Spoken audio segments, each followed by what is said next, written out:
All right. Welcome. Let's Speakers. test 1 2. What's up, my man? Good to go. Good to Not go, too much, man. bro.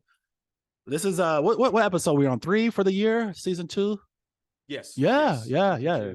Episode 3. Episode 3. We let off with Eric Sandoval. We had a new episode. We're dropping. Actually, you guys, every new episode, the full version will be released every Friday. So just keep that in mind, guys. Every Friday it's going to be released on YouTube, our YouTube channel, the full version of the episodes. Okay, so but prior to that, you may see quite a few little clips, leading up to the full episode every Friday. Just little tidbits. Little tidbits that those are easier to get out on those formats anyway. Yeah, and great points, great value. Yeah, just kind of narrow it all in. There's a lot of information in the full episode though. It's fire. So you don't want to just hear the tidbits, but gotta. But you know the good points we kind of compress them a little bit, throw them on there so that people can see them while they're scrolling. Right.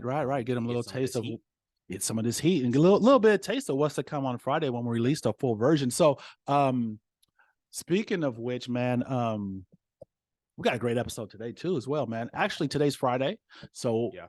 Literally today we'll be releasing the episode 2, the full version on YouTube. What's our YouTube channel? You want to give them the YouTube/The Heat Speakers. The Heat Speakers. All right. Yeah. And if for some reason that's wrong, just type in Heat Speakers. It will come up. It'll come up either way. 100%. You might get a couple music videos or something, but yeah. If you find the podcast, you struck gold. There you go. Good to go there. 100%, man. It's well worth your time. But what we got today, man? Today is what? January. Dude, this month is freaking flying, bro. How doesn't it feel like just a few days ago it was New Year's Eve? I'm watching the ball drop, and now here we are, almost the end of the month. Crazy. That's what happens when you keep your head down. Just head keep down. Working, you pick your head up, like holy, right, gone. Right. It's gone. Right. But the beauty of this month, my man, like as you fully aware, and we touched on last podcast, bro. The market is shifting, man. We went from November, December, or even October, November, December. It's super cold, slow. Mm-hmm. We start the year pretty good, man. Things are picking up. However, guys, I got something. We got something special to bring you. Mark just let me know earlier. There's some new lending standards or guidelines coming out right now that we really feel, and guys, just remember, we're here to bring you the most updated information in real estate or and really like economy in general. You know, we try to touch on everything, but especially with real estate, what's going on with lending, right, what's happening with the market. So Mark, what is changed with the loans, man? So first, I think we need to understand what really controls this. As far as the lending goes, not the economy and the market and the interest rates going up or down. There's a lot of factors that go into that. But as far as just the lending side, if the way mortgages are done, if it changes, if the costs change, it comes from the big dogs. We're talking about Fannie Mae, Freddie Mac, these guys that buy up all these mortgages that banks are writing. Real quick, just because a lot of people are not too familiar with that process, maybe explain just that quick little in layman's terms as far as buying mortgages. What does that look like? What does that mean? So when you get funded, you purchase a home and you go to close on this home, and it could be maybe you go to Bank of America, mm-hmm, or you use a broker, and the broker sends, they get funding from somebody like United Wholesale Mortgage, UWM. Gotcha. Initially, they're going to use their funds, their lines of credit to fund these loans. And then they package these loans up when there's enough of them, mm-hmm, that meet a certain criteria, and they sell them to Fannie Mae and Freddie Mac. So there's always companies, a buyer. Right. And they're making the money on the back end, with interest rates and stuff like that. So wow. See, a lot of people are not aware that happens behind the scenes. And to be honest, and this was like a super simplistic. There's a lot of things that are honestly wrong with what I just said, but to make it as simple as possible. Sure. Just in a good way. If you're not a reader, if this kind of stuff is dry, watch the movie The Big Short. Oh, great movie. It lays everything out. It lays out everything, how it works, and mm-hmm, and what led to the collapse. 2008, 2009, 2010. Yeah. That Michael Burry. Michael Burry. Yeah. He was a guy. Steve Carroll. Steve Carroll is the actor. He's like the main guy in there, but Yeah, he's the one that's calling this out and saying that things are wrong. But anyways, without diving too much into that, Sure.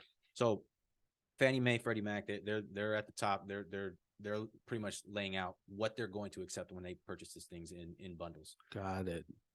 Yesterday, January 19th, we all know, especially if you've been listening to the podcast or if you watched the last episode, that we have been on a steady decline in interest rates. So they are coming down. Good for buyers. Which makes mortgage payments cheaper. Buying power goes up, brings buyers off the fence because now they're thinking, okay, they're downward trajectory. Let's start shopping again. Sure. Yesterday, Fannie Mae stated that they were going to make some adjustments to the LLPAs, which is the loan level pricing adjustment per loan. Now, this is nothing new, but what this means is that every loan is priced out separately based on somebody's financial background.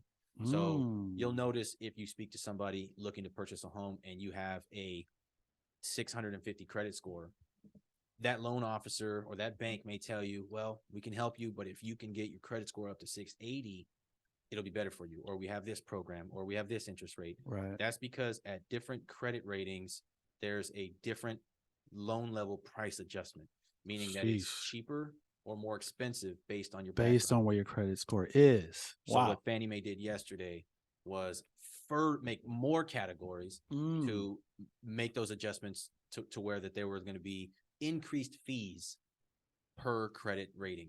And most of these fees are going to be tacked on to the higher credit scored individuals.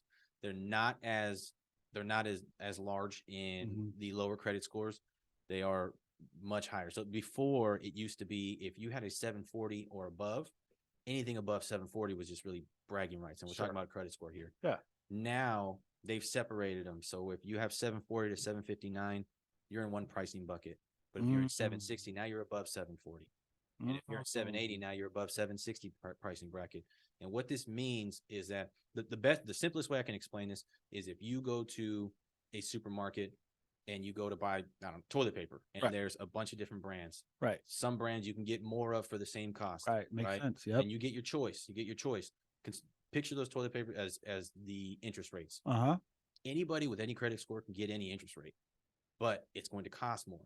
It's going to cost more per, So just to be clear, the rates are still staying the same, but it's just we're talking back end closing costs, maybe a little bit elevated. Costs, because we've already seen what happens when they manipulate the rates. Right. When they try to bring the rates down. We deal with this backlash like we're dealing with now. Yeah. Where the rates just shoot up. Everything becomes unaffordable or damn near unaffordable.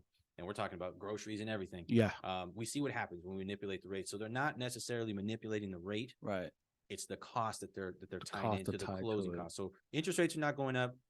Closing costs are going up. Got it. So the bottom line, I think is just that anyone interested in potentially buying, they just need to talk to a loan officer ASAP. I mean, rates are still good, but they just need to do the paperwork and run the numbers to see if it's going to make sense or affordable for you in your situation, right? Right. That's kind of the bottom line, I think. Right. Yeah. That's the bottom line, is that we're looking at more costs for what you would have had a week ago. Got it. Right.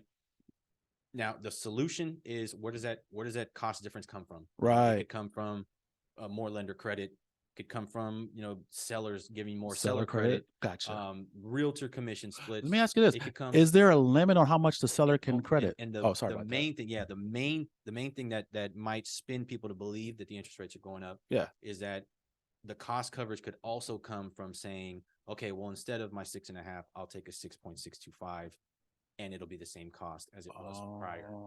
So that's where people may think that, the interest rates have gone up now. Right. It's really just the cost. But if you take a higher interest rate, the bank's going to say, okay, you're going to pay us more over 30 years. Sure.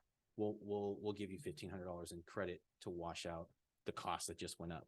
Got it. That's how it works. So it's it's just a puzzle, you yeah. Piece, and then the whole thing shifts. Got it, man. Hey, I was just going to ask you, because I know, like FHA, I believe there is a limit on how much closing credit a buyer can get from a seller, right? Is there any limits on how much a seller can credit? Is it still apply for? Yeah, it does still apply. Yeah, it all gets taken into one. Is there a certain, what does that number look like? Is it based on a percentage that a seller can credit a buyer for closing FHA? Yeah. FHA is 6%. maximum 6%. seller concession. Got it. VA is 4, USDA is 4, conventional is 3% of the purchase price, and then investment properties on conventional loans are 2%.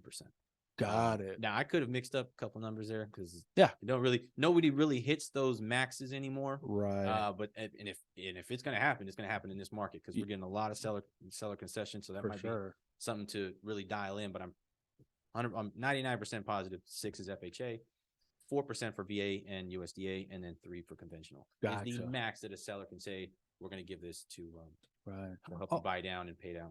And I'm glad you brought up investors. Just anyone out there that's even interested in investing, you would currently invest.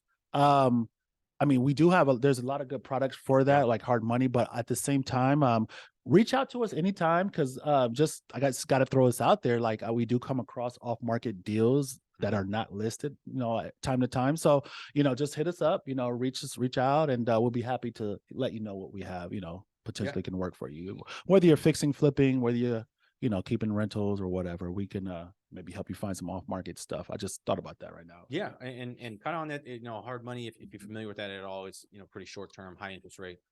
There are also loans, that's something that I can help with on if you're looking for something fixed, long-term, 30 years. So you got hard money too. Hard money too, yeah. See? Hard money too. Awesome. But a lot of times investors, if they're looking for something turnkey, they're not looking to put the work in. They're not looking to renovate. They're not looking to flip. They're just really looking to pick up property. Maybe you got some cash you want to put to work or whatever it is. Yeah. But a lot of times for these investors, the DTI is just off, or you're self-employed and your numbers don't look great based on your tax returns. Sure. If you're self-employed, we don't take pay stubs. A lot of write-offs. We look at your tax returns. Right. If your tax returns state I ended the year making $15,000, and really you just wrote off a ton. Right. $15,000 is what we use for your annual salary. So you got to be conscious of that when it's tax time. You got to, or utilize these other products like you were right. Bank statement loans where they don't look at your income taxes, they look at your bank statement. So there's a lot of different ways for investors to jump in. Right. Primary homeowners too. If they're self-employed and they're claiming a lot of losses on their tax returns, bank statement loans are good for that as well. So that's awesome. That's a great product to get in. Great ways. This real quick, I just want you to touch on real fast because I'm sure a lot of people out there, a lot of newbies or whatever, who may be interested in investing. I'm sure they may or may not have heard the term hard money, and we just throw it out there. I throw it out there just whatever. But let's briefly break that down. Exactly what is hard money, because a lot of people are not too familiar what that means. So hard money is they're funds that are used. Their intention is short term, right? I mean, we're talking max 18 to 24 months max. Even then, you don't really want to hold it that long. And because of the higher interest rates. Because you take the higher interest rate. And the higher interest rate is there because it's a riskier loan. Right. The people that are doing hard money loans, and again, I'm a broker, so I'm not specifically doing hard money, but I do have banks that you have access to it. I have access to originating those loans. So what they do is they will front load you majority of the acquisition price for the home.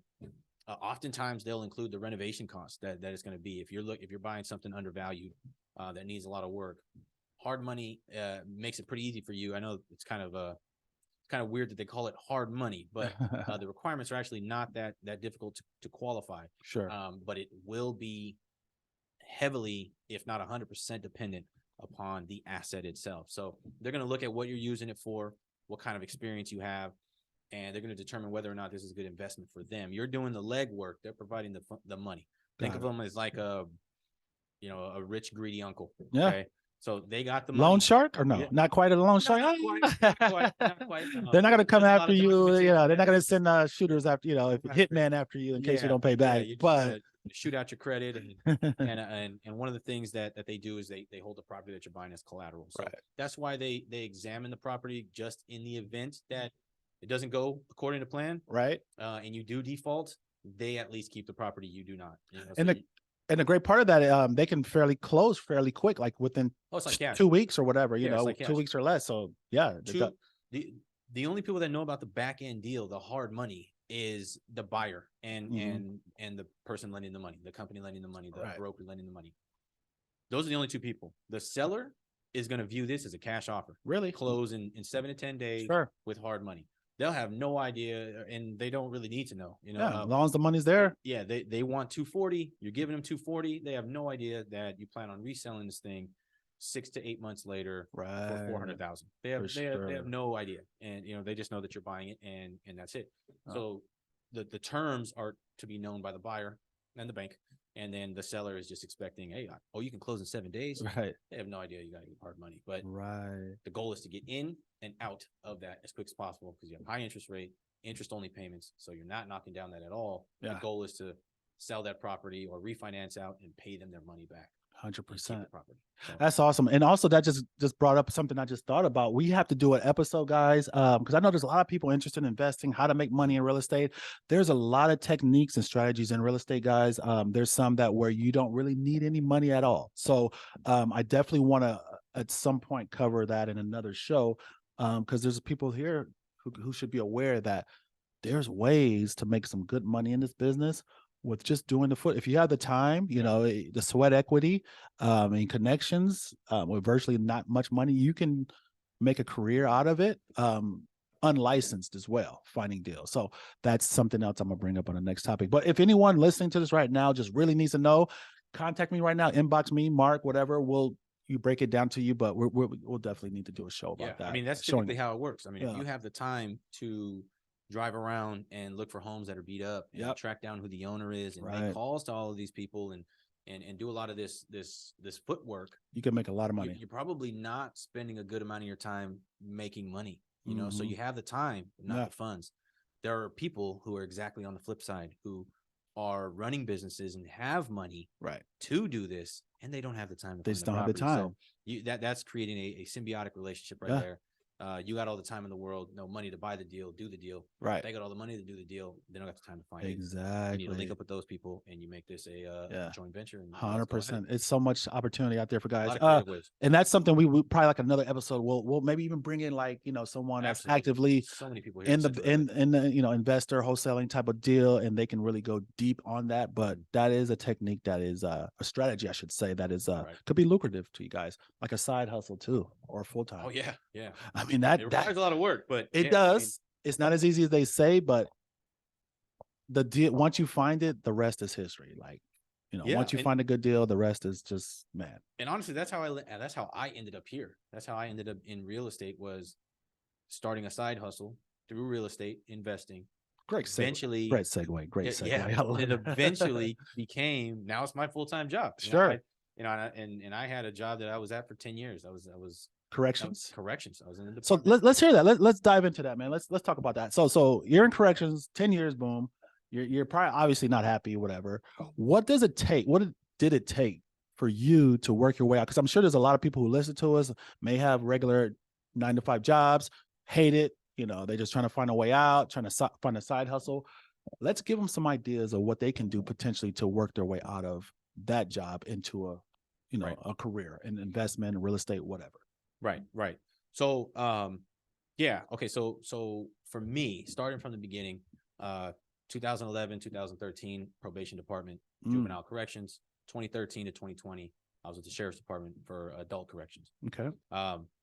In that time, I was doing a lot of work, a lot of overtime, a lot of 9-to-5 work, whatever my shift was. I mean, because these places are 24/7. Right. So whatever my shift was, I was doing my hours, getting paid every 2 weeks.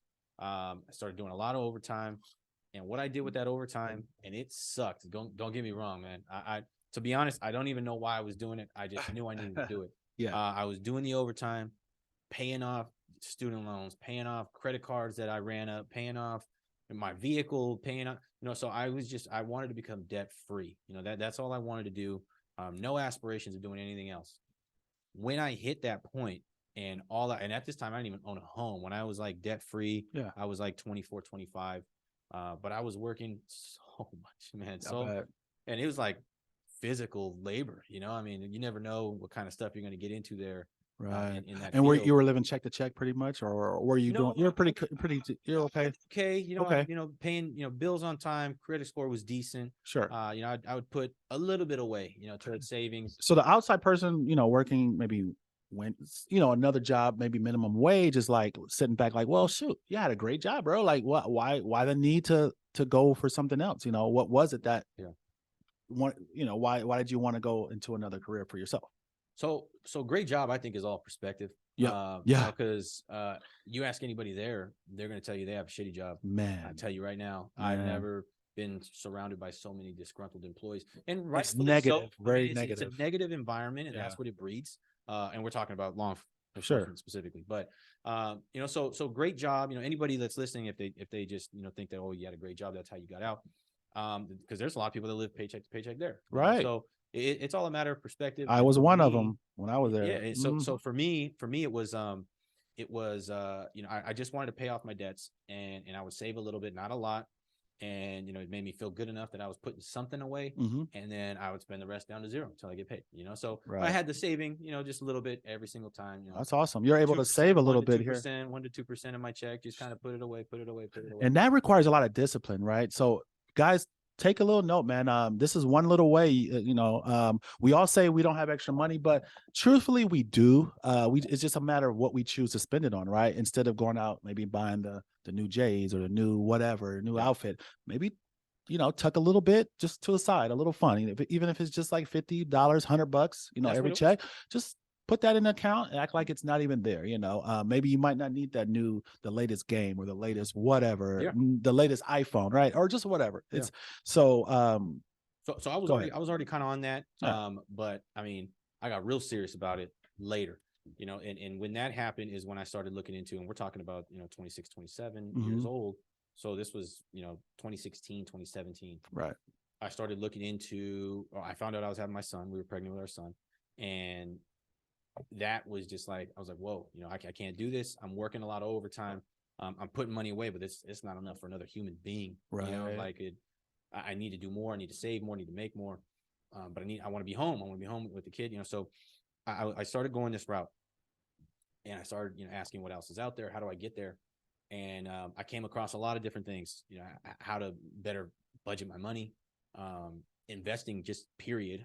I had never, I mean, I can't think of a time that I heard the word investing prior to me looking it up on my own. Really? Prior to me realizing that I needed something else. What was the one thing that you were like, you know what, it clicked in your mind, like, you know what, I need to get out of this job and go do something else? What was it? It was really not about the job. It was never about the job. It was about what I could not provide the future that I started to see for myself with that job. You had a vision of what the way you're going to look, your family's going to look, where you're going to live, cars and all, and just everything. And everything. I didn't have a house yet. I you know, so it was my vision was no longer lined up with that career. Got it. You know, so that's what led it there. I mean, to be honest, I got a lot of respect for law enforcement officers. Oh, 100%. It's wild what they have to deal with. And honestly, and the pay is just, I mean, well, I mean, there's different positions in law enforcement, different, you know, branches or whatever. So, you know, you got the corrections aspect, that's one. But then you got the actual officers that are on the street, you know, who, you know, PD, they make a decent living, you know, I still that think way. They're underpaid and understaffed. Well, yeah. Overworked. Well, it's compared to correction officers, they make good money, but you're right. Yeah. For what they're doing and the risks they take every day and things like that. Yeah. They should be getting even more than them, but they're making a decent living. Especially when you compare it to like juvenile or even adult corrections, you know. So if you want to look at and honestly, juvenile corrections, we look at the adult corrections like where you were at, like you guys are making a lot more money. So that just shows you so juvenile corrections, it wasn't making too much when you break it down. So I got to that point where I started looking at options, and I stumbled upon investing, right? And real estate investing was what just was it like a rich dad? What just my very first book that I read, and I read it while my wife was pregnant, and I was downstairs. She was sleeping all the time, tired because she was growing a human. Yeah. And I was just sitting in the living room. I was like, man, I should be working. I don't want to work. That's not working. It's not work. This is not going to work in the future for me to just work. Right. It's not going to work. Yeah. Well, I mean, bills will be paid, but I won't be there. But you will not be you know, there. So you it won't. Wasn't going to work. It wasn't going to fit my vision.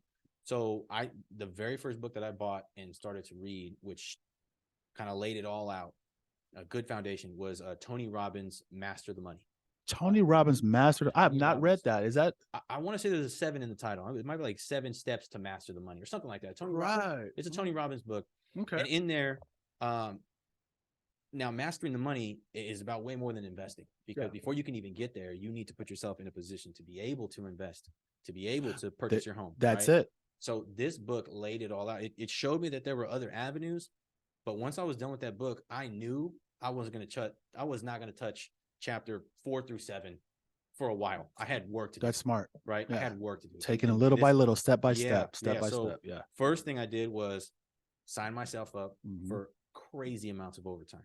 Wow. Which is counterproductive. That's what I was gonna say. That's the opposite of what you're trying to do. So here's the thing. So it's counterproductive to what I just said, but I had a new game plan, and 16 hours a day was not shit to me no more, because I knew where I was going. And I knew. So in this book, they're like, okay, side hustle. Wait. Keep it real. You were studying and reading at work, right? While on duty a little bit. Oh, absolutely. Absolutely. I did the same thing. Yeah. Dude, absolutely. You're at work, but you're working on something else at work, right? Absolutely. That's really the goal. It was not outside of policy. So here's the thing. Sure. You need to make sure that you find something that works for you, something that you know what, I'm feeling this. I'm feeling this growth. I'm feeling the direction I'm going. And I see there's a light at the end of this tunnel. Oh, it is. There's a light at the end of this. It's dark as shit right now, but there is a light at the end of this tunnel. So I signed up for all the overtime I could. Everything was at the hospital. We always got inmates to go out to the hospital. I was in corrections. I would go and sit on these inmates while the night shift. So they're crashed out in the whole night, right? They got a shackle on them. I'm sitting right in front of them, reading a book like this. Read a book, check on them, check them. No, they're not doing anything crazy. You know, they're still alive. Read a book. Read a book. You know, and it was right in front of them. So what this book taught me was, one, you're probably not ready. You're not ready to do these other steps, but this is how you get ready. So I took budgeting and my finances very serious when I was 26, 27. And I bought my first investment property at 27. So let me ask you this. So from the time you picked that book up and decided like this is the path I'm going to go down, how much time was in between that time for the time you bought your first property? 10, 11 months. Wow. Within the same year. 10, 11 months. My offer on that fourplex was accepted the same day my son was born. And so, and meanwhile, so when did you start saving up a little bit on the side? 10, 11 months. 10, 11 months. Because like I said, I was putting away $150 a paycheck. Right. You know, so yeah, that's $300 a month. Yeah. You know, so after a year I had, $3,000. I mean, that's not going to get you into a house. $4,000. That can be a down payment that can help your down payment, I guess. It can help you. Right. It can help the down payment. But it wasn't enough. You know, you read these books that tell you, hey, you got to do this, that, and the other. A lot of people would see that and be like, well, dude, I need $30,000 to do that. I don't have $30,000. Sure. Close this book. Oh, it done. Yeah. But it does tell you. So I got very, very serious about my budget. And I challenge anybody to do this because it is eye-opening and it's fantastic. It makes you feel like shit in the beginning. Yeah. But if you're honest with yourself and you're disciplined, it puts you in a whole nother place just 3 months later. 3 months later. This is what you said something so key right now. I just don't want to just roll past that because that's so important to your growth and your path. Being honest with yourself. Yeah. A lot of, and just what we touched on the last podcast as far as ego and pride, throw that out the window, guys. Like, there's no room for it. No room at all. Humble yourself, learn everything. Because we all initially, I think, and we automatically feel we know a lot than we do. But when we really break it down and start studying things, we realize we don't know anything. You don't know what you don't know until you start going down that path and getting more information. So humble yourself. You don't know it. Just learn, take it step by step, and just be disciplined enough to kind of implement those steps. Yeah. I'm telling you, it's going to be worth it because you're going to be so much farther than you were even in 3 months, 3 months from then. Humble yourself, open up, open mind, and just learn, educate, read, learn, save, and just follow the steps. So literally just be honest with yourself. That's it. That's really it. I mean, you wouldn't want to hear, somebody around you, somebody random, or even somebody close to you in your family say, hey man, you don't deserve to go out for dinner and drinks. Right. I mean, you wouldn't want to hear somebody say that, right? I mean, that's kind of, that's not their place to say that. Sure. But it's yours.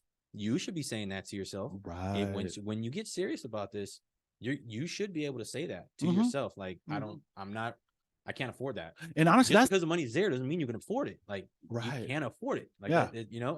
And when I got serious about budgeting, and I'm going back to this challenge, what I did, what I learned to do, and what I think anybody should do: print out the last month, last 3 months, and the last 6 months of your personal bank statements. Yep. Okay. Grab a highlighter and prepare to be honest with yourself.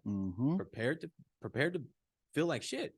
Take that highlighter, highlight every single charge, every transaction on there that is a want. Yep. Not your needs. Okay. You see gas station on there. Don't highlight that. Right. You need gas. Rent come out.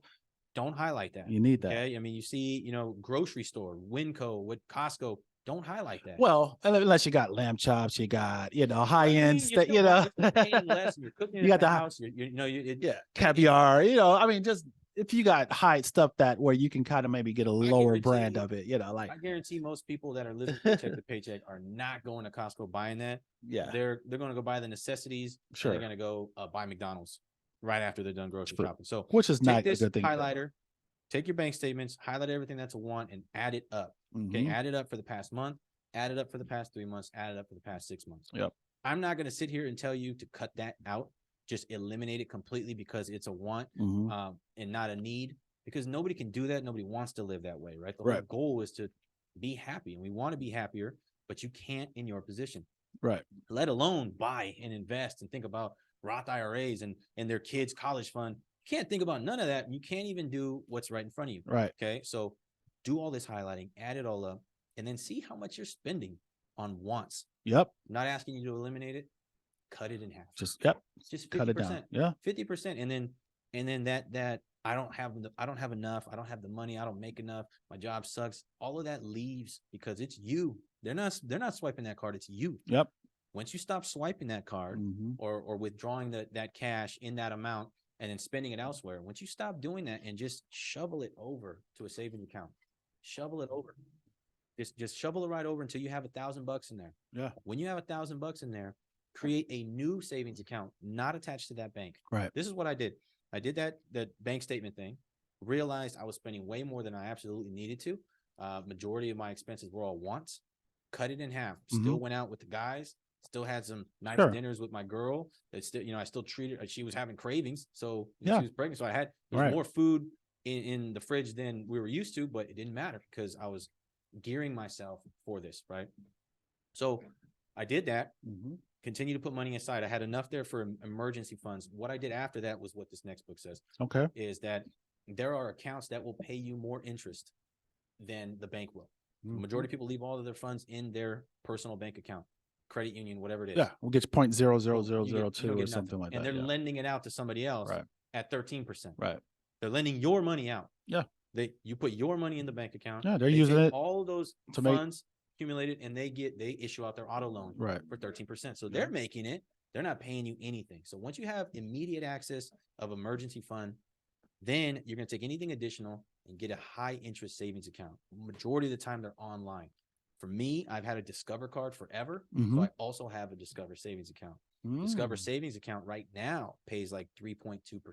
Wow. Any downside to those type of accounts? Zero downside. So let me ask you this. Let me just slow down real quick because a lot of people are listening like, oh, that's interesting, right? But so obviously this sounds like something that most people are not too familiar with. The average person has never heard, put it in these, like 100%. And so there's a couple questions I got right now. I know people are like, okay, so what the hell are you talking about? What are these accounts? I can get more money for my money. And why isn't it more known? Well known. Why isn't it talked about more? So explain a little bit about. I think that it's not talked about more because it's not an option for most people. And why is that? Just the money's not there. I mean, there's so much around. Okay, is there a minimum you need to deposit into those Every accounts? Bank's different. Okay, I think Discover is like 500. Okay, so if you got $500, put it in there. Put it in there. And what type of return annual interest does it accrue? 3%. Right now, it's at 3%. 3%. Wow. These are always going to fluctuate depending on the market. So when the interest rates are super low to borrow money, they're not going to pay you as much because they're not making as much. Right. When the interest rates go up, when the Fed rate goes up, these savings account interest rates go up. They go up. Now they're making more, so they're paying more. So you start to learn a lot of this stuff as you get into this. But what I did was I put my money there, and what was that? What do you think that money was for? Shoveling all of that for? I was reading these books about real estate investing, That was my down payment. That was it. Everything going in there was my down payment. Mm-hmm. When in 2017, when I bought that fourplex, now I know prices are cheaper back then. Yeah. That's just natural. Sure. Prices are always going to rise and fall a little bit and then rise. Right. So prices were cheaper back then. It cost me a total of, I think, maybe 12, 13 grand to get into the fourplex. Wow. I lived in one and I rented out the other 3 units and I lived for free. That's a great strategy you just said. Yeah. Honestly, guys, if you guys are looking in younger or not even young, just in general, if you know, anyone really, it can apply. If you're looking to start your investing career, the best way to start with a little bit of money is house hacking, pretty much is what it's called. House hacking. Yeah. You get a duplex, you get there's even so far where you buy a house, maybe a 4 or 5 bedroom home, and you could rent one of the rooms out.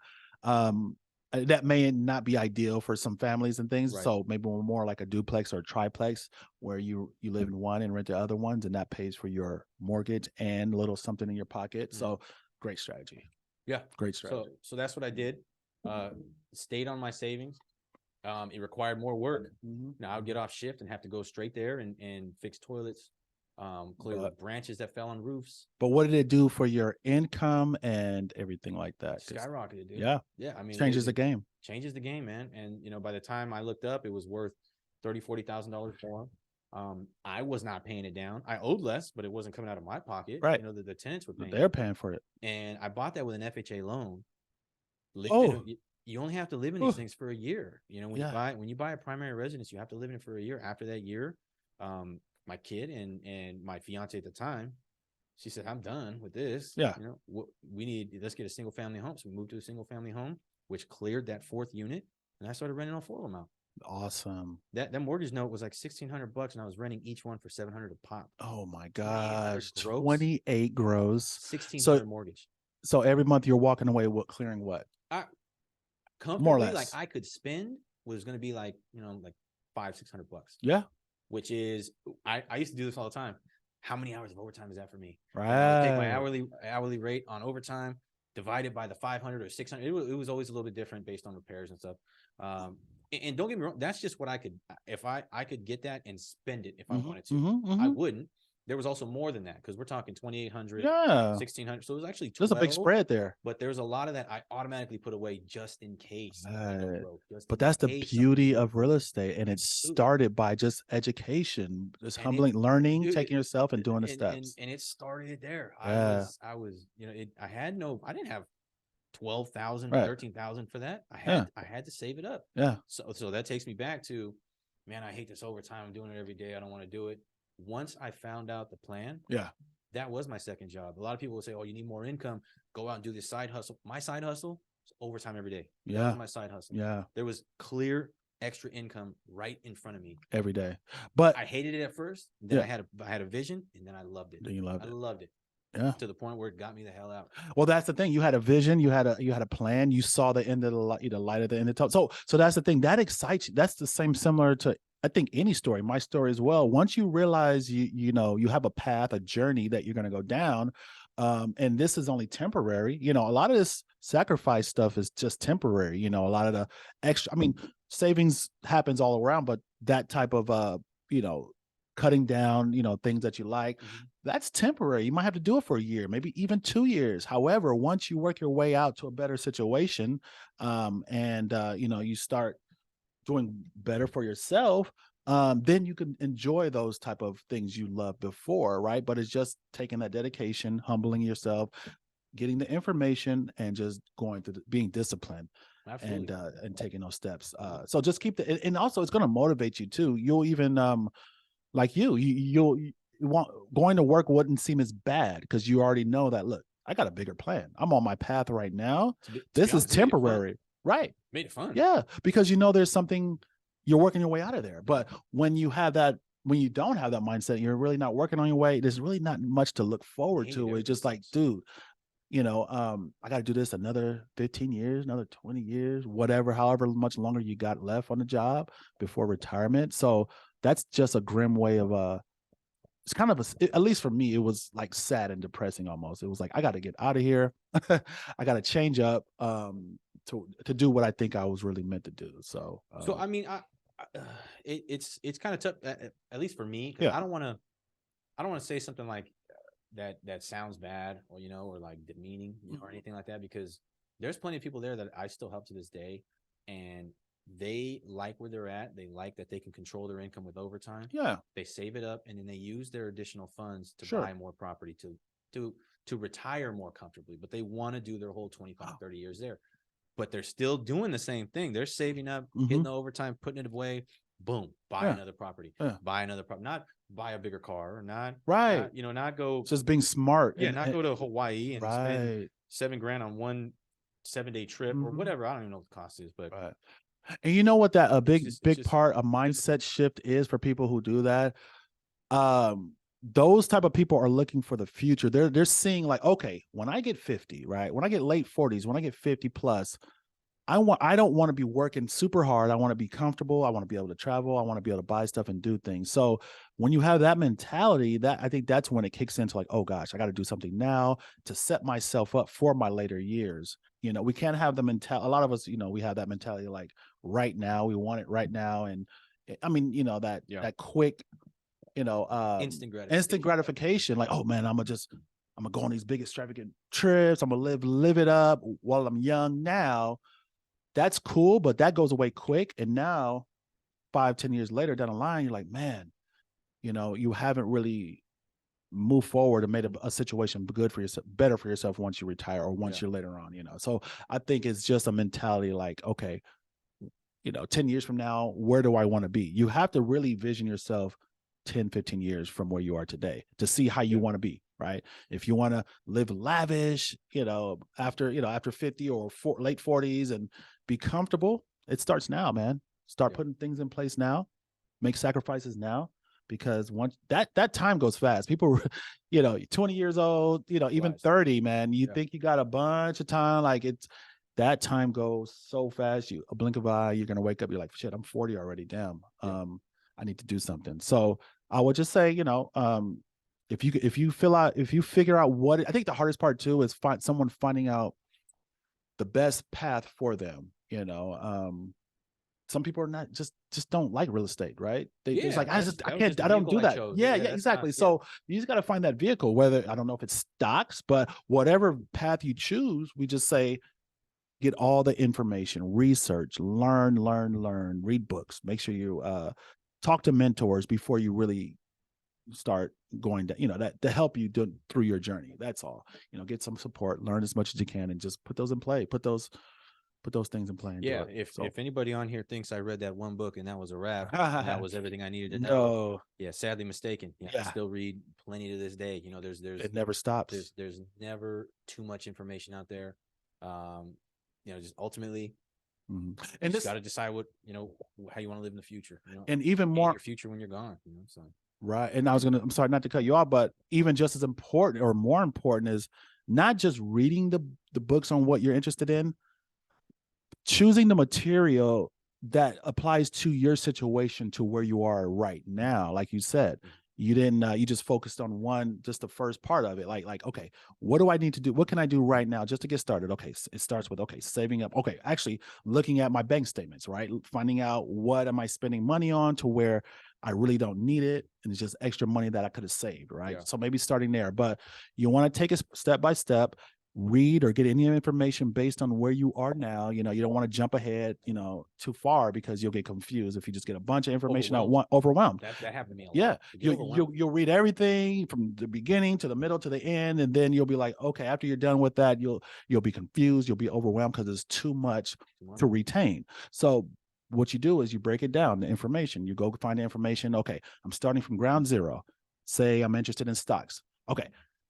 Maybe I should read a book, Introduction to Stocks, just to get an overall idea of what it is. Okay, now let's break it down step by step. Where you are, I got $100. What should I do? Go find some material based on, the best way to invest with limited income or something like investor, Benjamin Graham. That's the one. There you go. You start right there you go. See, that's it's everything, man. Like is it? It's like not just that book, but like what you're talking about right now. Yeah. Like this is like the goal. I mean, once you realize that this game can be played differently than you're doing every single day, then you're playing the game. You're not even aware you're playing the game. You're just traveling from place to place, just like everybody else is at 5 o'clock on the freeway. All of you, everybody is, they're not even aware that there is more to life than that. And even if they are aware and they're doing everything that they need to, there's a better way to live life than just traffic there, traffic back, traffic there, traffic back. There's more that should be happening to make you the happiest person you could be, the most useful, productive person you could be, the best husband, wife you can be, best father, mother you can be. There's so much more that you can do, and it starts with looking at everything, every single aspect. I mean, you got, this is my hierarchy, and you know, it doesn't necessarily apply to everybody, but for me, this is my checklist every single day. Am I hitting these in this order? Family, finance, fitness, and fun. That is what I use to checklist my day every single day. 4 F's. You know, family, number one, absolutely number one. Finance and fitness. Some depending on the time of the year and the months, you know, I kind of flip them. But it's technically family, finance, fitness, and fun is last for me. That is last for me. And some people in my personal life will tell me, like, dude, you gotta reward yourself. And I was like, man, I feel rewarded. I'm good. You're doing what you love. Yeah, we're gonna go to Disneyland in 5 months. You know, I'm looking forward to that. You know, that ain't cheap. You know, they're like, yeah, but that's 5 months away. Why don't you, like, no, that's my reward. And then I take them and they light up. You know, my kids light up. You know, my wife lights up. You know, everybody lights up there. You know, it's Disneyland time and it's Christmas time. That's good for me. Like that's my fun. That's it. Everything else. Family, fitness, finance, man. Let me ask you this, because this is and you know what, I'm gonna give my story of how I worked out, but I'm gonna do that probably next podcast. I don't want to make this could be 2 hours long, you know what I mean? Like, I love but talking about this. I do too. But I was gonna ask you, because this is important, I think, too. I was gonna ask you, goodness gracious, what was I gonna say? Brain fart. There it happens. We're heat speakers, but working. No, it was about passion. That's what I was gonna ask. So let me ask you this. What did lending or doing loans, are you passionate? Was it something you were like, man, I love doing this? Because everyone's gonna have a different answer, you know. A lot of people say, oh yeah, you know, find your passion and figure out what you can do forever and choose that, find them, and you'll be happily ever after once you find what you really love and you can do every day. But that's not every case. I found, you know, there's people who are very, very successful in whatever they're doing. They may not be as passionate. Eric, for instance, the last guest we just had with Herbalife, doing very successful, you know, for many years. But he even said, you know, really wasn't super passionate, but he likes the business. He loves what comes out of the business. What is your take? Do you feel like on that in general, or for me specifically? Well, a little bit of both. Like, kind of give your, like, did you develop a passion for doing loans? Is it something like, man, I can do this I just love doing it? Or is it like more like, it makes good money, it's a way out, I can see, I can live the lifestyle I want to just from this job, even though it may not be something like I just 100%. Honestly, and being 100% transparent, this career that I'm in now and this job that I'm doing, it's just an elevated income, but I view it the same as my previous career. Gotcha. It is more what it can do for you as a general. Gotcha. I do not have the passion for originating loans. I have a passion for investing. Gotcha. And real estate is my favorite investment vehicle. Right. But ultimately what that's going to provide is freedom. You know, and that's what I want. And that's what I'm passionate about. I'm 32 now. I'm passionate about retiring at 40 when my son is 13. Nice. My daughter is 11. And everybody is wondering why I'm at every function and I don't miss practices. And, you know, and that's worth it to me. That's worth it to me. And all this career for me is doing is allowing me to milk it and juice it for everything it's got. Flexibility is beautiful to get me to the next level. And I don't see myself doing this forever. I don't love originating loans. What I do love, even though you're really good at it, just FYI, he's really good at it. Yeah.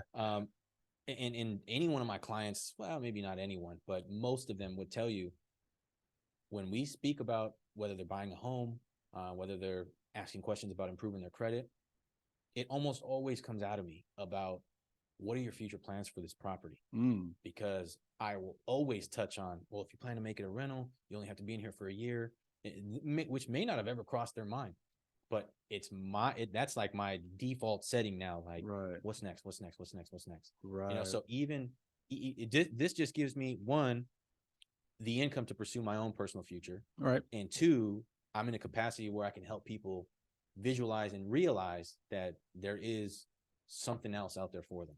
There you go. You know? I think that's I like that the most. I think that's I think you hit the nail on the head, bro. Like the underlying passion, I think all out of all this is really helping people. You know, we I think we get off more on just, you know, finding, you know, helping a person from at one point to the end, you know, especially if they've never or don't even realize they can even buy a house or invest, you know, and then see that whole process happen. And at the end of the, you know, the end of it, you know, you're handing them keys or they end up getting the property they want. It's just a feeling of that is like, is the biggest hype than ever. Is just helping those people. So I think even if you hate the job, it's just the fact that helping someone else acquire their goals is amazing. I think that's pretty much what it is. Yeah, man. Well, me is a little bit different.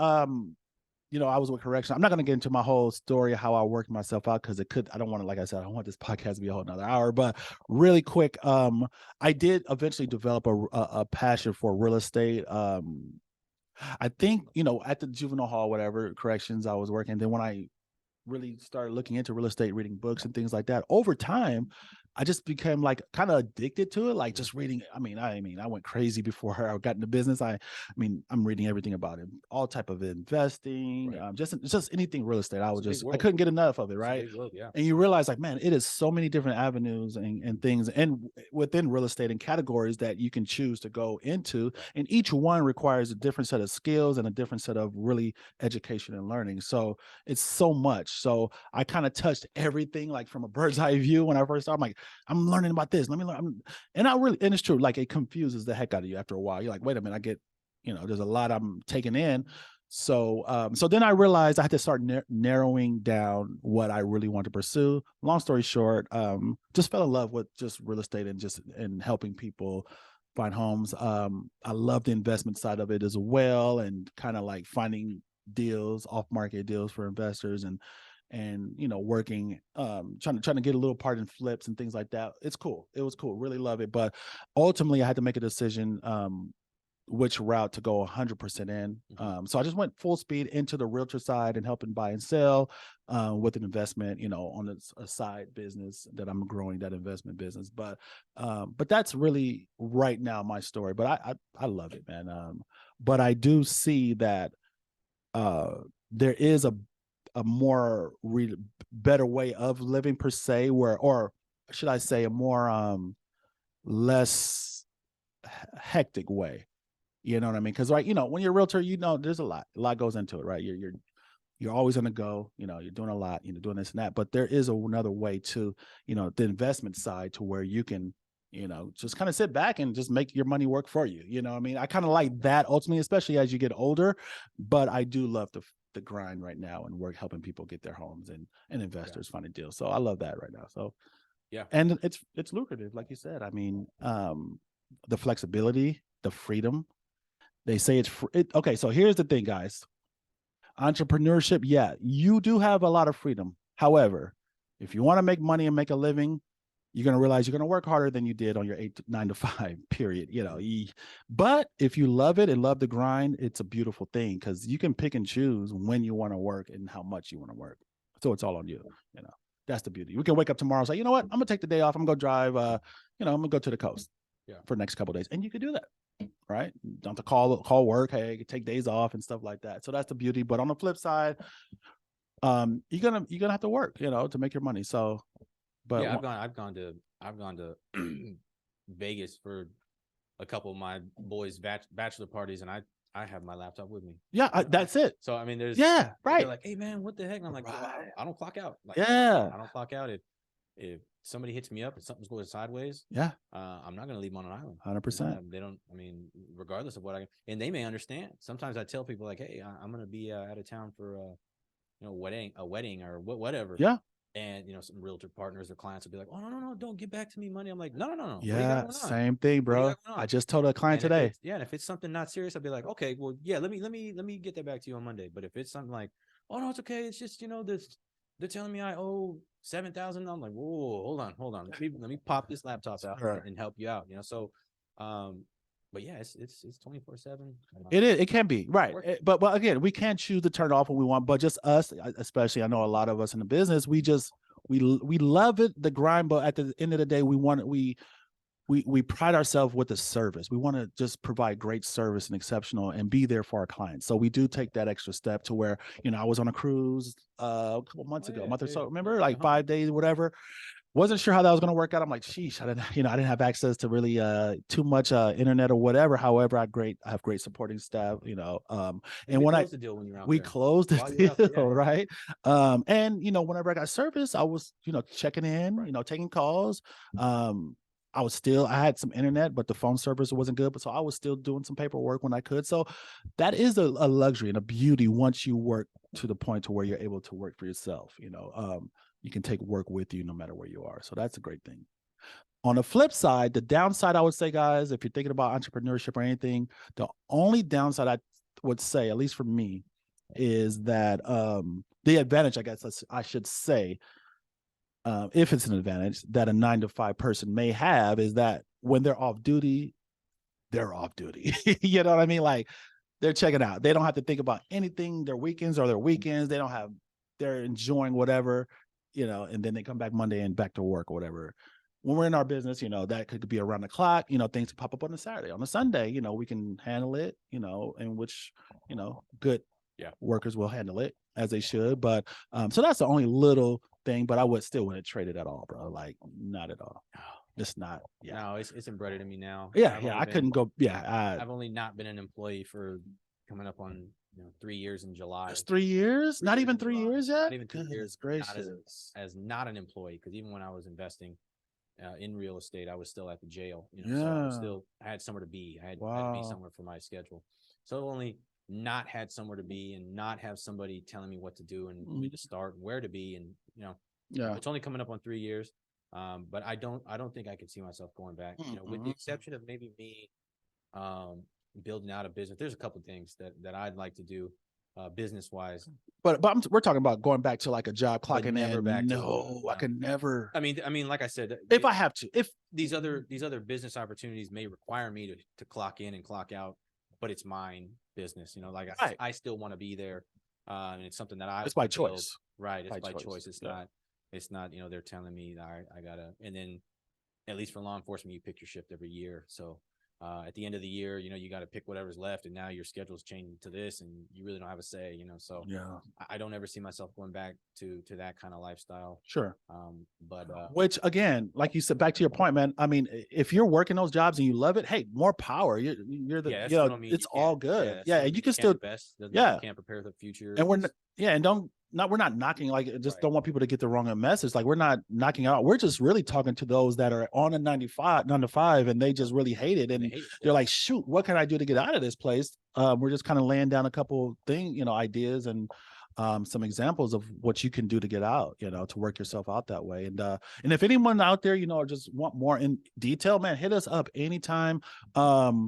We still have to get a Facebook page, bro, because we need to have something specific to it. Individual ones, but so you can find either one of us on Facebook. You can leave comments with your information. I mean, we're all over. You can find us and just inbox us. If you have any additional questions on the side, we're always open to help out and answer those questions, man. These are my favorite questions, man. Oh, I love my favorite questions. Yes. And I don't know. I know that there's a lot of people in my life that acquaintances, friends, family that reach out to me with questions not related to my job, and I love it. I love it. But and a lot of times I want people to know that's fine. That you don't have to hit me up and, well, I'm not buying a house. I don't want to waste this time. Doesn't matter. It's not about that. It really isn't. Like, it's changed my life around. I would love to see it change other people's life around. 100%. And that's what I found being in this business just working for myself since 2017, that a lot of successful people, the majority of them just love this. They'll bend over backwards to give you any information. They just want to help others, because they've been successful. They want to see other people be successful as well and just grow. So that's just life. Man, I was gonna say something else, but I can't remember what it was because it just we're going on. But yeah, that was a good. That was nice, man. Yeah. I've actually been wanting to talk about that for a while on the podcast with the and freedom in investing. Yeah, 100%. And one last thing I got to say, because I know it's one of those things. I used to feel the same way. Don't ever think, you guys, that we're too busy or you're bothering us or we don't have time, which is completely false. Because some people may think, oh man, I don't want to bother them or they're busy or whatever. No, hit us up and we'll definitely get back to you. I get back to everyone. So any questions. So just keep that in mind, guys. Yeah. Absolutely. Man, heat speakers, baby. Yeah. I think we go. Yeah, man. This is literally, I don't know, I probably said this like 2 or 3 times, but this is like my favorite thing to talk about, man. Yeah, I love it too. Is changing that mindset, man, like that vision. Like I don't think I can do that, changing that to, well, how do I do that? You know what I mean? Like I just seeing that transition in somebody, even in the smallest amount, like just talking about, okay, well, yeah, I'm gonna save for a home and I'm only gonna live there for a year. And I want to make it a rental, so I want to make sure it's in a good area, and yada. Just honestly, it's my favorite ever. It is. I love it. I love it. It's just, we've seen what switching a lifestyle has done for us, and it gets so much gratification, man, when you are able to help someone else, or even get them just thinking differently to making those steps towards a different path, and seeing that. And honestly, guys, every one of us has. I mean, I'm definitely not the smartest guy in the room. Same. You know what I mean? So it doesn't mean majority of millionaires, multimillionaires, didn't even graduate college, right? They don't have degrees or whatever. A lot of them, some of them probably didn't even finish high school on us, so it has nothing to do with that. It just has everything to do with your mindset, how much you're willing to risk and how much discipline you have and dedicated, and willing to learn. And humbling yourself. That's there's a few characteristics, and that's once you got that, and you become an open book, you can go anywhere you want in life, period. So, and if you're having trouble getting started, I'm telling you, print out those bank statements, get a highlighter, start there, get a calculator, see how much you're really spending, and what kind of better use you can put that money to. And the best advice, guys, just start slow, start on the job, start reading, go to work, if you're interested in, say it is real estate, just grab a book, an audio book, whatever, and just on your breaks or whatever downtime, start listening to them. Start on your drives home. I love Audible, so I'm a big fan of the audio book. So especially when I'm on trips or just in the car, man, if I don't have time to read, I just throw an Audible book on and just learn. I like just YouTube University is a great place. Whatever you're interested in, guys, Google that shit. That's crazy. That's crazy, dude. GTS. Dude, I'm Google that shit. Yeah, Google that shit. Google that shit. GTS. Anything you want. And you can start there and get on your way to success. But anything else we want to touch on? Oh, before we go, what's today? Friday. January 20th. Sunday. What's happening? Oh. Yeah. Niners, Cowboys. Ooh, baby. Let's go, Niner. Bang, bang, gang, gang. Yes, baby. We are approaching, we are seeing Dallas and Dak Prescott on Sunday. I'm pumped. I'm juiced, ready for the Niners to get past them and on their way to Super Bowl. So we're going to see what's going to happen. It's going to be a tough game, I might say. Dallas is not looking too bad. Oh, what you got? From the beginning of the playoffs, I've just been excited about one game on the NFC side, and that is the Niners and the Eagles. You've been saying that. That would be an awesome game. So I've been excited ever since, even before the seeding. I knew they were in. I just didn't know who was going to be where. Yeah. But I was like, man, that's going to be a great game when they play each other. So yeah. Well, I don't see the Eagles losing to the Giants, and I don't see you guys losing to the Cowboys. But who knows? You never know. Right. Exactly. Anything can happen. We can't let our guard down. We can't get too cocky and relax. So it's gonna be a good one. It's gonna say, hey, so next, especially with no horse in the race, man. It's gonna be fun for me to watch, man. It's gonna be fun, So yeah. You might think about being a Niner next year, bro. I'll just say, never crossed my mind that once in my life, man. It's all good, man. Well, you guys, so next time, next podcast, I guess we'll have some updates on that game. We'll be talking about that and seeing where we are. Rick is crying on that podcast. You know why? I'm gonna still wear I'm wearing Niners gear next podcast. I'm wearing decked out Niners. I don't care, win or lose. There you go. Better be. It's got to be that way. It's got to be that way. Win or lose. Sweet. All right, man. Well, hey, man, it's a wrap. So thank you for tuning in, guys. Thank you for tuning in. Every Friday, this will be dropping. We'll be putting out clips throughout the week to get you guys motivated to watch them all. But every Friday, new one will be coming out, talking about market updates, real estate investing, any sort of investing, planning for the future, mindset, discipline, anything and everything. Speaking heat. Heat, baby. Fire. Heat speakers, guys. guys. Next week. Thank you, guys. Peace. That went longer than I thought it was going to go.